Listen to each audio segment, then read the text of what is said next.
for a working visit. The two leaders will discuss trade and regional security. This will be the 13th head of state visit of President Trump's term already.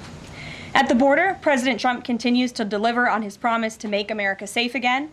The Wall Street Journal captured the Trump effect in a recent article. Border crossings grind to a halt as Trump's tough policies take hold. U.S. Customs and Border Protection recorded its lowest southwest border crossings in history in March, and we're seeing the same successes at our northern border. Here's how the New York Post put it. Northern border sector previously overrun by illegal migrants sees dramatic drop in crossings.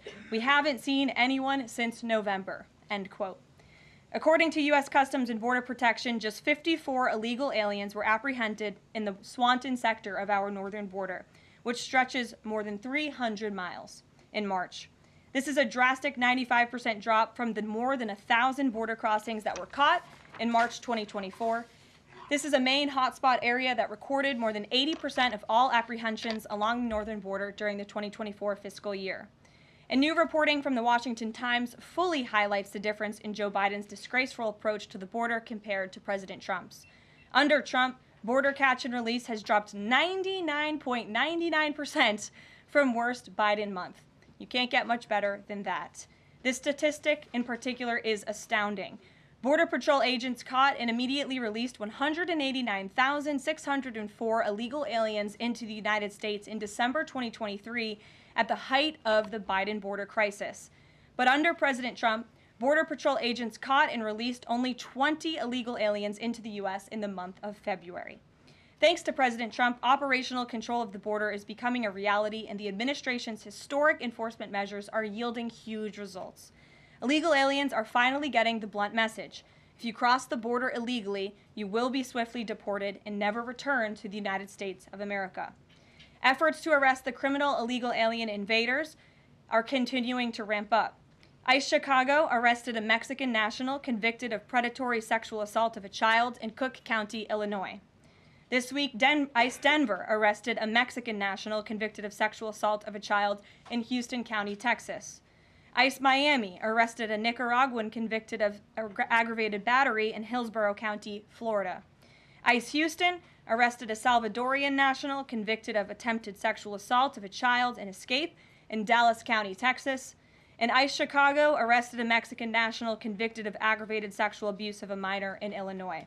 Despite the Democrats' insane objections, President Trump will continue to embolden law enforcement officers to arrest dangerous legal alien criminals and keep our communities safe. And also thanks to President Trump's America First economic approach, investments continue to pour into our country. Swiss pharmaceuticals company announced they will be investing $50 billion in the United States over the next 5 years, creating 12,000 new quality jobs. Regeneron Pharmaceuticals also agreed to pay Fujifilm Technologies more than $3 billion over the next decade to help manufacture its medicines in the United States. It's a top priority for President Trump to ensure we are producing critical medicines and pharmaceutical drugs right here in America, and that is exactly what we continue to see happen every day. In other news, the Trump administration has announced we will put an end to Joe Biden's illegal student loan bailout attempts. No student loan has been referred to collection since March of 2020.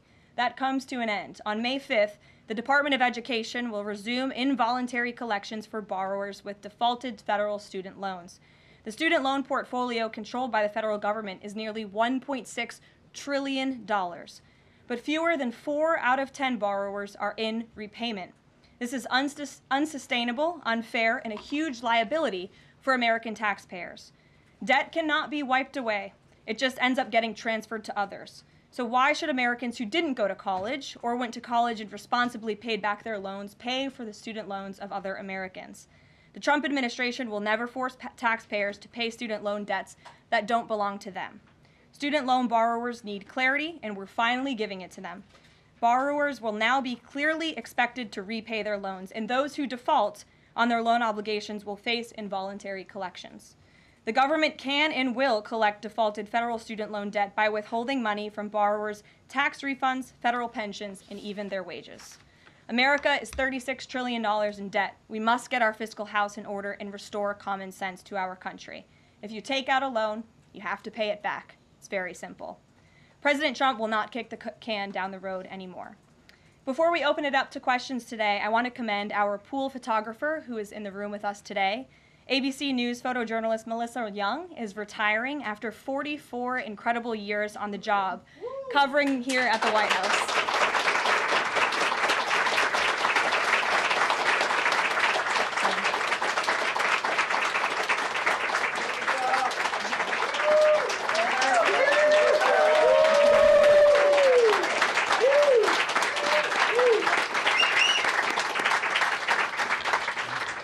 Melissa, congratulations. You have the largest round of applause I've ever heard in this room. So there's something we can all agree on, and you've had an incredible career here covering the White House. So congratulations to you, and we hope you enjoy retirement. I'm sure you will. And everybody else in the room will be very jealous of you as you're enjoying your rest. All right, let's get to it. We have an individual in our new media seat today. His name is Tim Pool. He's a political commentator and a media entrepreneur with millions of followers, a very big platform. Currently hosts Timcast IRL, a daily news and discussions show, and The Culture War, a weekly podcast exploring cultural and political issues. His programs feature in-depth conversations on topics such as free speech, censorship, identity politics, and societal change, often engaging with a diverse range of guests. He's in Washington today because we are also hosting a local media row across the street in the Eisenhower building, which is a testament to our commitment to bring new voices into the White House to cover the president and this administration. So Tim, why don't you kick us off today? Yes. Many of the news organizations that are represented in this room have marched in lockstep on false narratives, such as the Very Fine People hoax, the Covington smear, and now what's being called the Maryland Man hoax, where an MS-13 gang member adjudicated by 2 different judges, I believe, is just simply being referred to as a Maryland Man over and over again. Now, in an effort from the White House to expand access to new companies, you've created this new media seat. So I'm wondering if you can comment on following this expansion, you've had numerous outlets disparage the companies that you've had sit here, as well as the reporters. I'm wondering if you could comment on that unprofessional behavior, as well as elaborate if there's any plans to expand access to new companies. Sure. Well, we certainly welcome diverse viewpoints in this room, which is one of the reasons we have you in here, and there's many new faces in this room in comparison to the previous administrations. We want to welcome all viewpoints into this room. We welcome unbiased journalists who really care about the truth and the facts and the accuracy, and you rightfully pointed out the Maryland Man story, which I, from this podium, when The Atlantic published it, on that very first day, I came to this podium and said, this is wrong. The press in this room have this story wrong, and we have seen more and more evidence come to the table that we have had all along. We were always right. The president was always on the right side of this issue to deport this illegal criminal from our community. And it is despicable to see the media continue to refer to this individual as someone who is just a peaceful man living his life in Maryland. This was and always has been an illegal criminal, an MS-13 gang member, and a designated foreign terrorist. And the administration maintains our position to deport these individuals from our community. So thank you for being here, Tim. It's great to see you. Thank you. Dasha, why don't you kick us off? Thank you, Karoline. You're welcome. I really appreciate it. I have 2 questions, one on the Pentagon and another on the economy.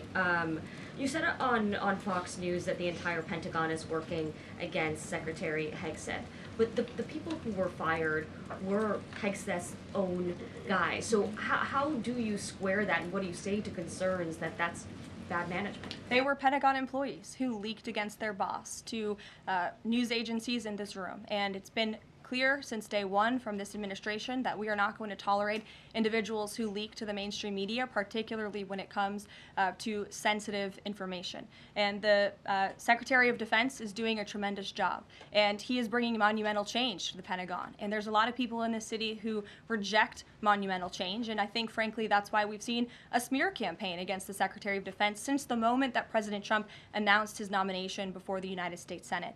Let me reiterate, the president stands strongly behind Secretary Hegseth and the change that he is bringing to the Pentagon, and the results that he's achieved thus far speak for themselves. Is there an FBI investigation into the leaks? The secretary said that these people would be prosecuted, so is the FBI investigating? You'd have to ask the FBI, you have to ask the Department of Justice on what they plan to do, but certainly we take leaks with the utmost seriously across this administration. You've seen people fired from the Department of Homeland Security. The president has made it clear it's an unacceptable behavior. And on the economy, Karoline, Peter Navarro said that it's perfectly possible to do 90 deals in 90 days. We haven't seen one just yet. How soon might we see a deal, and what evidence can you share that progress is being made in these trade negotiations? Sure. Well, I spoke to our entire trade team this morning. There is a lot of progress being made. We now have 18 proposals on paper that have been brought to the trade team. Again, these are proposals on paper that countries have proposed to the Trump administration and to our government.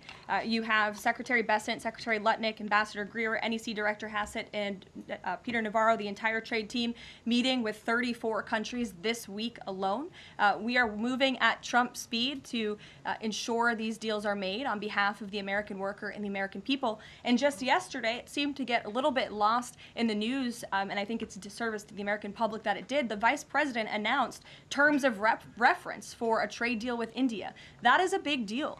We know when we look at the numbers, the monetary trade barriers and the non-monetary trade barriers from India, they have been ripping off the United States and American workers for a very long time. So the fact that the Vice President with Prime Minister Modi on that trip in India announced these terms of reference, which is essentially a framework to move the ball forward to sign a good trade deal between our two nations, is great progress, and it speaks to the work ethic and the real labor that's being put into this effort by the President's trade team. Sure. Go ahead.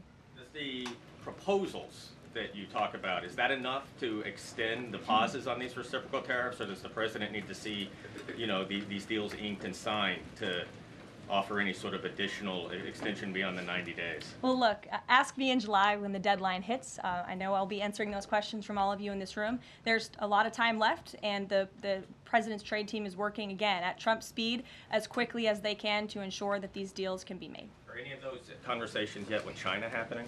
I actually do have something to share on that. I asked the President about this before coming out here, and he wanted me to share with all of you that we're doing very well in respect to a potential trade deal with China. As I mentioned, there have now been 18 proposals in more than 100 countries around the world who are wanting to make a deal with the United States of America, and the President and the administration are setting the stage for a deal with China. So we feel everyone involved wants to see a trade deal happen, and the ball is moving in the right direction. Sure. Setting the stage for a deal with China, what does that mean? Has the President spoken directly with Xi yet? I don't have anything to read out on a direct talk between the President and President Xi, but we will continue to keep you updated. And Secretary Bessent reportedly today told investors that this trade standoff with China he expects will be de-escalating soon because, as he described it, reportedly the situation is unsustainable. Is the President considering taking steps to de-escalate the situation with China? Again, I just read you words directly from the President of the United States. Those are moments ago. That's where his head is at right now. Karoline. Sure. Caroline, I had two questions, one on immigration and one on China. First on immigration. Roughly how many illegal immigrants and aliens do we have in our country, and how many does the administration plan on deporting? Sure. Well, you'd have to ask the Department of Homeland Security for a specific number, but we suspect it's definitely in the millions, perhaps upwards of 20 million people that were allowed into the country illegally by the previous administration. And the President and his team are focused on deporting as many as we possibly can, and they are moving as quickly as possible. The President's team has made it clear we need more funding from Congress to do more. We need more ICE agents out on the ground doing this very important work. And we also need rogue district court judges to stop acting as judicial activists, trying to block the administration from deporting illegal criminals from our nation's interior. Absolutely. The American public elected the President to do this, and he's following through with that promise. And we have over 250,000 Chinese nationals in our country right now on student visas. Does the administration believe there's any national security concern when it comes to those over 250,000 Chinese nationals in our country? Well, as you know, when it comes to foreign visas, the Secretary of State has the right to revoke visas of those who we feel are acting in a adversarial way to our foreign policy interests here in the United States. He has that authority according to the Immigration and Nationality Act. So I would defer you to the State Department for any individual case, but they are looking at individuals who are given the privilege of being on a visa in our country, and if they are acting, again, adversarial to our foreign policy interests, their visa can be revoked, and they should be aware of that. Sure. Go ahead. Yes. I'm calling on you. Thank you, Caroline. You're welcome. Over the last few weeks, several countries have warned their citizens about travel to the U.S., and the Department of Commerce's own stats show that from a lot of countries, the number of visitors is falling. Does the White House have any message for people that might be reconsidering business or tourism travel to the U.S.? Where did you see that report? With the statistics coming from the Department of Commerce, Said what? It's That- hard to hear you. Sorry. that visitors from a lot of countries have fallen in the last 3 months. I'd have to look at that report to comment on the merits of it. I think most people around the world recognize the United States of America is a great place to do business. It's a beautiful place to visit, and they should certainly come here because it's a much safer country than it was 4 years ago under the previous president. Libby, good to see you. Caroline, a question about this upcoming announcement from HHS to ban food dyes. During the first week of the administration, the FDA announced that it's pulling its plan to ban menthol cigarettes. So 2 questions for you. How do you square a ban on menthol cigarettes being pulled and then announcing this ban on food dyes? And then how does the president feel about this upcoming ban that RFK is going to announce? Sure. Well, look, the Secretary of Health and Human Services, the president nominated him because he trusts him to make this country healthy again. It's not just a slogan. It really is a movement that has broken ground across the country. There's millions of people who believe in RFK Jr., Secretary Kennedy, and what he's doing. I don't want to get ahead of HHS with this historic announcement later and the details of it, but obviously the Secretary feels that he has reason and evidence to announce the ban on artificial dyes later, and I'll let him speak to that this afternoon. Phil. The president started the process of reclassifying more than 50,000 federal employees as Schedule F. We've already seen him march through a number of government agencies. I'm curious, should we expect mass firings, or is this a case-by-case approach, a scalpel or a sledgehammer? Well, look, as you saw on Friday, the president put out a statement about it. The Office of Personnel Management reclassified workers. They're now called scheduled policy/career. And all the president is trying to do is ensure that federal workers are being held accountable for corrupt behavior. If they are engaging in corruption as a government worker, they should no longer have their job. I think that's pretty common sense. He also believes that bureaucrats should be acting in accordance to the will of the American public, who duly elected this president. Not just this president, but all future presidents. If you work for the government, you should be adhering to the will of the American public and advancing the administration's goals and interests. And if you are not doing that, then you should go find another job whose interests you align with. So as for specific firings, I would defer you to the specific agencies, but the president in this move and Office of Personnel Management, it will make it easier to get rid of rogue bureaucrats who are engaging in corruption. And then another quick question about Sure. Google, real quick. A federal court ruled last Thursday that Google's dominance of online advertising and ad tech markets violated U.S. antitrust laws. I know the president has spoken to a number of folks in big tech, and Google's CEO was even at his inauguration. I'm curious, what is the president's reaction to that court ruling? I'll have to ask him, and I'll get back to you, Phil. Thank you, Caroline. You're welcome. John. Thanks a lot, Caroline. Some economic questions for you. Kevin Hassett has been a key economic advisor to the president in both of his terms. In 2022... And he still is. And he still is. He was just in my office. Absolutely. In 2022, he said that the independence of the Fed is super important. That's a direct quote. Is that something that the president subscribes to? Does he still believe in the independence of the Federal Reserve? Well, look, I think the president has made his position on the Fed and on Powell quite clear. The president believes that they have been making moves and taking action in the name of politics rather in the name of what's right for the American economy. The president has the right to express his displeasure with the Fed, and he has the right to say he believes interest rates should be lower. He believes Americans should be able to borrow money cheaper than they currently are right now. And I also spoke to Kevin Hassett about the Fed as well, and he has called into question the Fed's independence and whether they are actually doing things, again, out of the best interest of the economy, or are they doing it for partisan reasons. The president wants to see interest rates lower. He has made that quite clear. We've also seen, if I may, I'm sorry, one more, Caroline, just about, I said 2 economic questions. About the dollar, we've seen the dollar at multi-year lows versus the euro and other currencies around the world. Is it the administration's policy for a strong dollar? How does it view the dollar versus other currencies around the world? The president wants to see the dollar remain as the world's reserve currency for our long-term fiscal stability and our economic growth. He's been quite clear about that. Sure. 2 questions. And then to the woman behind you, who I haven't seen before. Welcome. Go ahead, Mary. Earth Day and then the Supreme Court, if that's okay. That's right. It's Earth Day. Yes. Happy Earth Day, everyone.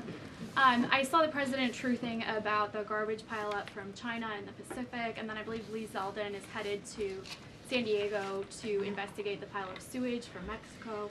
Can you speak to what the White House has planned for Earth Day and anything in that arena? Sure.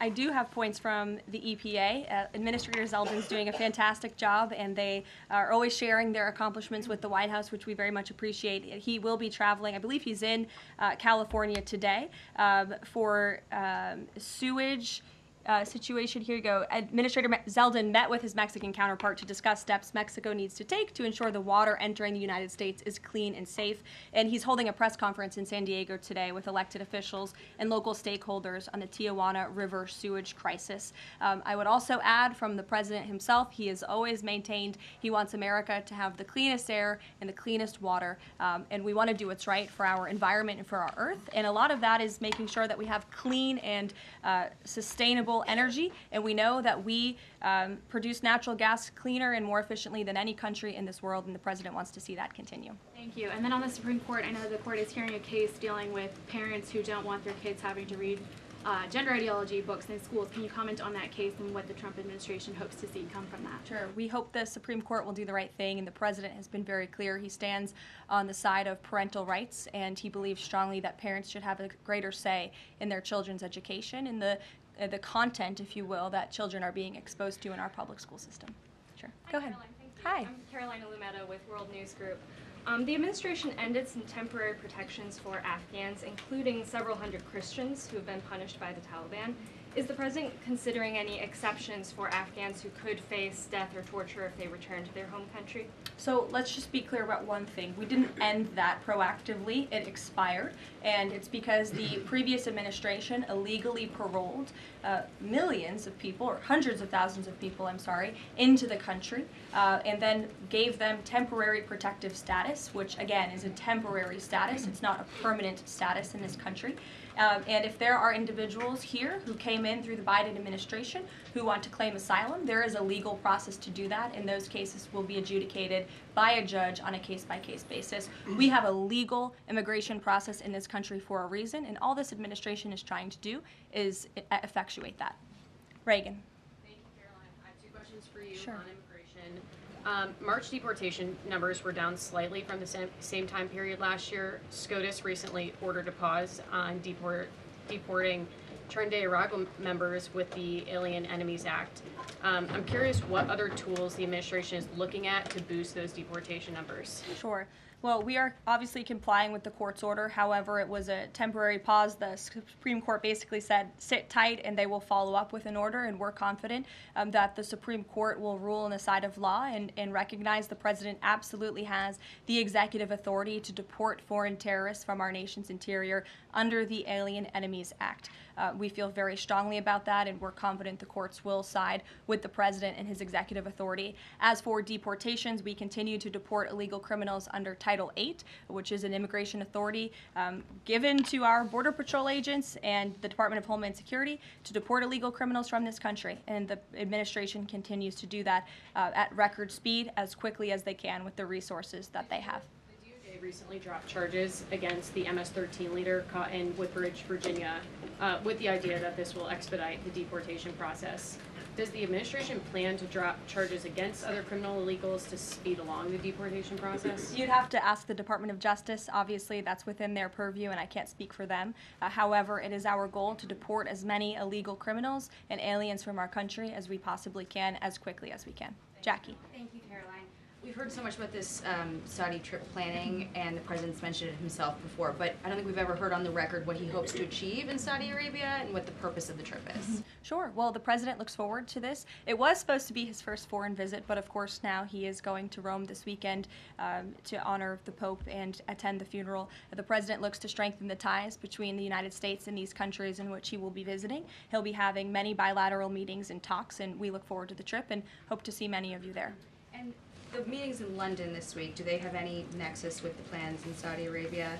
I can't speak to that. However, I do have an update on meetings when it comes to the Russia-Ukraine war. I was just in the Oval Office with the President, Steve Witkoff, and they wanted everybody to know that the negotiations continue. We feel, again, we're hopefully moving in the right direction, and the special envoy, Steve Witkoff, will be heading to Russia again later this week to continue talks with Vladimir Putin. Is that why Rubio is not heading to London? Is he accompanying Witkoff to Moscow? I can't speak for the Secretary of State's travel schedule. I'd defer you to the Department of State. And then more broadly, just about the peace agreement, the talks that are ongoing. Secretary Rubio had said that if things don't go the right way, that the U.S. might need to take a step back.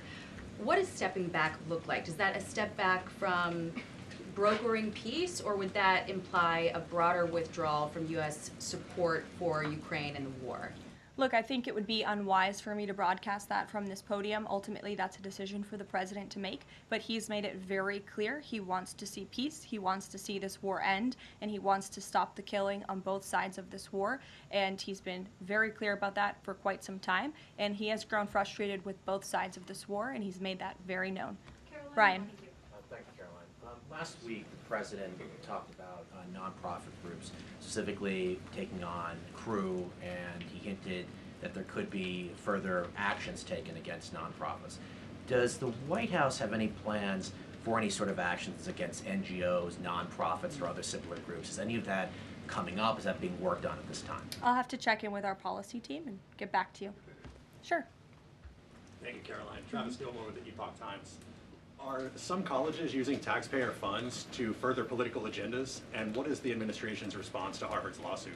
Sure.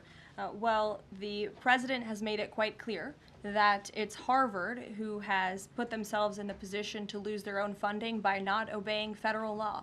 And we expect all colleges and universities who are receiving taxpayer funds to abide by federal law. It's quite simple. And the president made it clear he's not going to tolerate violations of federal law. He's not going to tolerate illegal harassment and violence towards Jewish American students or students of any faith on our campuses across the country. And so we will be responding to the lawsuit in court.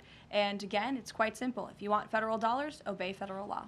And just to quickly follow up on China, any response to reports that China is targeting U.S. trade allies with potential retaliatory measures for supporting U.S. agendas? I think the numbers and the sheer number of countries that have reached out to the United States and reached out to this administration to cut good trade deals speak for themselves. The entire world knows that they need the United States of America and they want to do business here, and so we'll stay focused on cutting good trade deals on behalf of the American worker. Stephanie. Thank you, Caroline. Can you give us any additional details from the president's call with Netanyahu today? I did speak to the president about it. It was a good call. They spoke particularly about Iran and the negotiations that are underway with Iran and the United States. And the president has made it very clear repeatedly, but I'll reiterate, there is no daylight between the United States of America and the state of Israel. He stands strongly behind our ally. He's made it quite clear when it comes to Iran that we want to see a deal, and Iran has a choice to make. But the president has also made it very clear, and he reiterated that in his call with Prime Minister Netanyahu today about the need for Iran to never obtain a nuclear weapon. I do have one more bit of news that I would like to share with all of you. Just give me 1 second to find it. And it's in regards to the terrorist attack that took place in India earlier today. The president has been briefed by the National Security Advisor, and he's being kept up to speed as more facts are learned. What we know already is dozens were killed and even more were injured in a brutal terrorist attack in a popular tourist location in South Kashmir. President Trump will be speaking with Prime Minister Modi as soon as he possibly can to express his heartfelt condolences for those lost. And our prayers are with those injured and our nation's support for our ally India. These types of horrific events by terrorists are why those of us who work for peace and stability in the world continue our mission. So we'll give you a readout of that call later this afternoon. There's a lot of work to be had. You may hear from the president later this afternoon as well, and we'll see you all later. Thank you. Were any Americans among those dual American citizens? We'll keep you posted. Yeah, thank you.